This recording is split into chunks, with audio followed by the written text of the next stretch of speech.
எல்லோருக்கும் நமஸ்காரம். ஸ்ரீமதே ராமானுஜாய நமக, ஸ்ரீமதே நிகமாந்த மகா தேசிகாய நமக. நம்ம இப்போது ஆஞ்சநேயனின் அற்புத சாகசம் அப்படின்ற இந்த சுந்தரகாண்ட பிரிவை நம்ம பார்த்துட்ருக்கோம். அதில் இப்போ இதை 3வது பிரிவை பற்றி நம்ம பார்க்கலாம். தனக்கே உரிய புத்தி சாதுரியத்தால் வானர வீரர்களின் நிலையை உணர்ந்த அனுமன் அவர்களுக்கு தைரியம் அளித்தான். நீங்கள் யாரும் பயப்பட வேண்டாம், உங்கள் கூட நான் இருக்கேன். உங்களுக்கு எந்த கெடுதல் நடக்க நான் விடமாட்டேன். என் பேரில் நம்பிக்கை வச்சு என் பின்னாடியே எல்லாரும் வாங்கோ. உங்களுக்காக நான் இப்போ கொஞ்சம் பெரிய உருவத்தை எடுத்துக்கிறேன். நீங்கள் அத்தனை பேரும் என்னுடைய வாழை கெட்டியாக பிடிச்சுண்டு என்னோடையே முன்னேறி வாங்கோ. நான் உங்கள் எல்லாரையும் வெளியில் ஜாக்கிரதையாக கூட்டிகிட்டு போயிடுறேன். அனுமன் மீது எப்பொழுதுமே அதீத நம்பிக்கை இருந்த காரணத்தினால் வானர வீரர்கள் அனுமன் சொன்னபடி செய்தனர். அந்த காரிருளில் அனுமன் தனது நீண்ட கைகளால் குகையின் பாதையை தடவி தடவி தனது கால்களால் அடிமேல் அடி வைத்து குகையை ஒருவாறு கடக்கலானான்.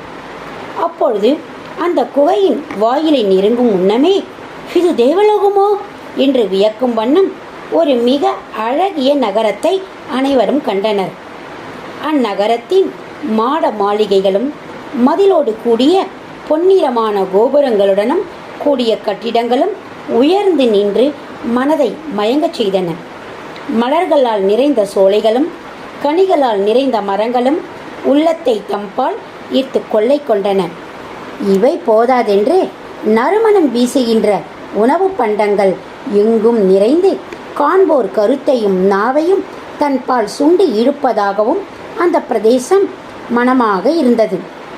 ஆனால் இத்தனை எழிலையும் ஆண்டு அனுபவிக்கக்கூடிய மன்னவர்களோ விண்ணவர்களோ அங்கு ஒருவரும் இல்லாமலே இருந்தனர். இது அனைவரையும் சற்று யோசிக்கத்தான் வைத்தது.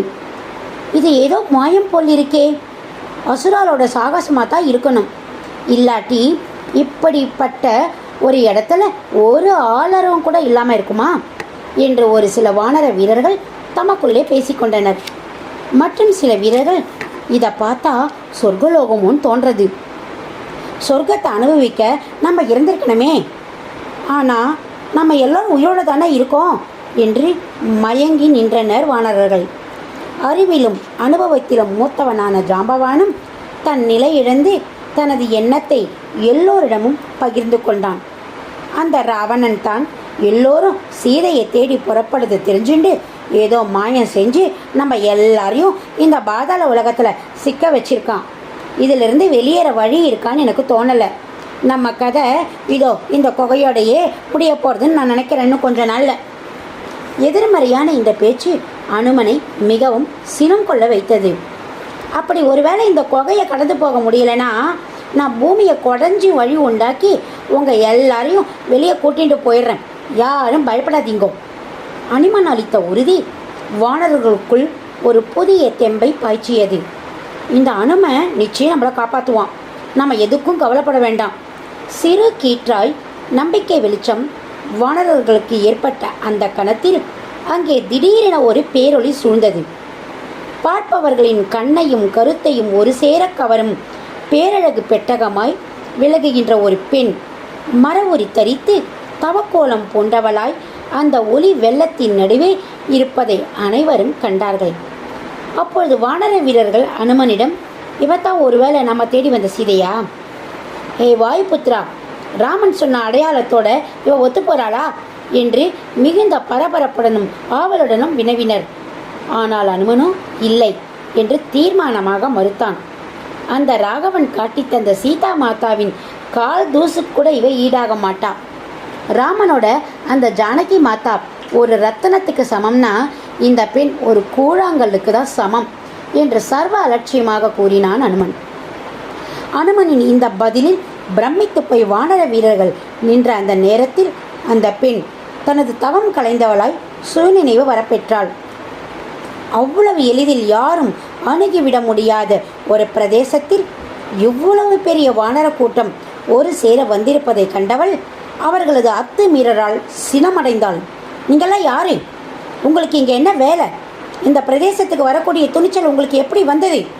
அவளது நியாயமான கேள்வி அஞ்சனை மைந்தனை வாய் திறக்க வைத்தது.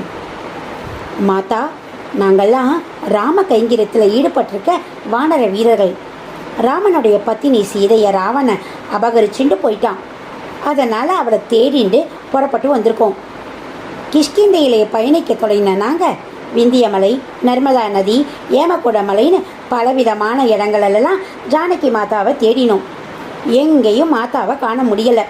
சரி, தெற்கே இருக்கிற மகேந்திரகிரிக்கு போகலான்னு முடிவு பண்ணி வந்துட்டுருக்கோம். அப்போ இந்த குகை கண்ணில் பட்டுடுச்சு. சரி, ஒருவேளை சீதா மாதாவை இந்த குகையில் மறைச்சி வச்சிருப்பாளோன்னு தேடிட்டு உள்ளே வந்துட்டோம். வரம்பு மீறி உள்ளே நுழைஞ்சதா எங்களை நினைக்காதீங்கம்மா. வைத்தேகி மாதா இங்கே கிடைப்பாளோ அப்படின்ற நப்பாசையில்தான் உள்ளே நுழைஞ்சிட்டோமா. தெளிவாக அனுமன் பேசிய பேச்சு வினா எழுப்பியவளிடம் வினயத்தை உண்டாக்கியது. சட்டென்று அனுமனை பார்த்து இரு கரம் குவித்து சிரம் தாழ்த்தினாள். வானர வீரரே, உங்கள் எல்லோருடைய வரவும் நல்வரவாகட்டும். என்னோட இத்தனை நாள் தவத்துக்கு இன்னைக்கு தான் பலன் கிடைக்க போகிறதுன்னு நினைக்கிறேன். உங்களுடைய வருகைக்காகத்தான் நானும் பல காலமாக காத்துட்டு இருக்கேன். நீங்கள்லாம் எனக்கு இப்போ ரொம்ப பெரிய நன்மையை செஞ்சிருக்கேன். வாஸ்தவத்தில் நான் தான் உங்களுக்கு நன்றி சொல்லணும். அவள் கூறிய வார்த்தைகள் அனுமனை மிகவும் வியப்படைய வைத்தன. மெதுவாக வாய் திறந்தான். மாதா, நீங்கள் யாருன்னு நான் தெரிஞ்சுக்கலாமா? இவ்வளோ பெரிய இந்த அழகான இடம் யாருடையது? ஆளவரம் இல்லாத இந்த இடத்துல நீங்கள் பல காலமாக தனிமையில் தவம் செய்ய வேண்டிய அவசியம் என்ன? அதுவும் இல்லாமல் நீங்கள் எங்களோட வரவை எதிர்பார்த்ததுக்கு ஏதாவது விசேஷ காரணம் இருக்கா? கொஞ்சம் புரியும்படியே சொன்ன தேவையில்லையே. அனுமனின் பவ்யமான அணுகுமுறை தவக்கோலத்தில் இருந்த மாதரசியை பேச வைத்தது. சொல்கிறேன் வானர வீரனே, என்னுடைய பேர் சுயம்பிரபை. நான் தேவலோகத்தை சேர்ந்தவ. மயன்ற ராட்சசன் ஒரு சமயம் பிரம்மாவை குறித்து தவம் பண்ணான். அவனோட தவத்தில் மகிழ்ந்து போய் பிரம்மா இந்த இடத்த அவனுக்கு பரிசாக கொடுத்தா. அந்த மயன் என்னுடைய உயிர் தோழியாக இருந்த ஒரு தேவலோகத்து பொண்ணு மேலே ஆசைப்பட்டான். அவளை அடைய நான் உதவணும்னு என்கிட்டயே அவன் ரொம்ப மன்றாடினான். நானும் அவளை தேவலோகத்திலிருந்து சாமர்த்தியமாக இந்த பூலோகத்துக்கு கொண்டு வந்து சேர்த்துட்டேன். இங்கே வந்த உடனே என்னுடைய தோழிக்கும் மயன் மேலே காதல் வந்துடுச்சு. 2 பேரும் அந்யோன்யமாக பல காலமாக இந்த குகையில் தான் வாசம் பண்ணான். ஒரு சமயம் என் தோழி இங்கே இருக்கிற விஷயம் எப்படியோ இந்திரனுக்கு தெரிஞ்சு போச்சு.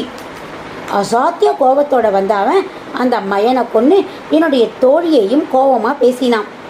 அதோடு இல்லாமல் அவள் இங்கே வந்து எப்படி வந்தான்னு சொல்லியே ஆகணும்னு அவளை ரொம்பவும் வற்புறுத்தினான்.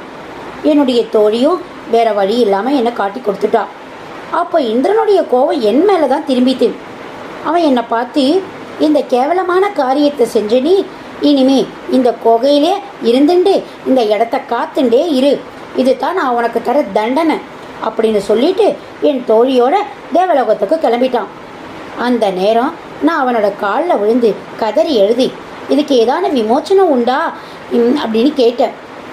அதுக்கு அந்த இந்திரன், ராமனுடைய கைங்கரியத்துக்காக வானராலாம் ஒரு சமயம் இங்கே வருவா, அப்போ தான் உனக்கு நான் கொடுத்துருக்க தண்டனையிலிருந்து விமோச்சனம் அப்படின்னு சொல்லிட்டு போயிட்டான். அன்னையிலிருந்து இங்கே இருக்கிற இந்த எந்த ஆடம்பரத்தையும் அனுபவிக்காமல் நான் தவமே வாழ்க்கையாக வாழ்ந்துட்டு இருக்கேன். இன்றைக்கி உங்கள் எல்லாருடைய தரிசனத்தாலையும் எனக்கு பாப்பா விமோச்சனம் கிடச்சிடுச்சு. நன்றியோட கண்களில் நீர் பெருக சுயம்பிரபை தன்னுடைய நீண்ட வரலாற்றை சொல்லி முடித்தாள். அத்தனையும் செவிமடுத்த அனுமன் மனதில் சுயம்பிரபை மீது மிகுந்த மரியாதையும் அன்பும் ஒரு சேர தோன்றியது. அவள் கால்களில் அடக்கத்தோடு விழுந்து வணங்கினான். தாயே, இந்த குகையிலிருந்து நீங்கள் தேவலோகம் போகிறதுக்கு நாங்கள் உங்களுக்கு ஒத்தாசையாக இருப்பேன், கவலையே படாதீங்கோ. அனுமனின் இந்த ஆறுதல் வார்த்தைகள் சுயம்பிரபையை நிகழ வைத்தன. ஆனால் வீரனே, அது ரொம்பவும் பிரம்மாண்டமான நீல அகலத்தோட இருக்கிற பெரிய குகையாச்சே இந்த குகை. இதிலிருந்து வெளியே போகிறது அவ்வளவு சுலபம் இல்லையே. இந்த குகையை நடந்து கடக்கிறதுக்கு பல காலம் ஆகும்னு நான் கேள்விப்பட்டிருக்கேன். உனக்கு இதிலிருந்து சட்டுன்னு வெளியே போகிறதுக்கு ஏதாவது உபாயம் தெரியுமா? அதீத நம்பிக்கையோடு சுயம்பிரபை அனுமனை வினாவினாள். எங்கள் வாயு பொறுத்தனால ஆகாத காரியம் எதுவுமே இல்லை. நிச்சயம் நம்ம எல்லாரையும் க்ஷணத்தில் வெளியே கொண்டு வந்து விட்டுருவார். கூட வந்த வீரர்கள் செய்த ஆரவாரத்தில் அனுமன் மெல்ல மெல்ல தனது பலத்தை உணரலானான். இந்த தடவை நம்ம இந்த சுந்தரகாண்டம், அதாவது ஆஞ்சநேயனின் அற்புத சாகசம் என்பதில் 3வது பகுதியை கேட்டோம். அடுத்து வர பகுதியில் 4வது பகுதியை நம்ம கேட்கலாம். எல்லோரும் லைக் பண்ணுங்கள், கமெண்ட் பண்ணுங்கள், சப்ஸ்கிரைப் பண்ணுங்கள். உங்களுடைய ஆதரவுக்கு மிக்க நன்றி. மாலதி ராகவன், காஞ்சிபுரம்.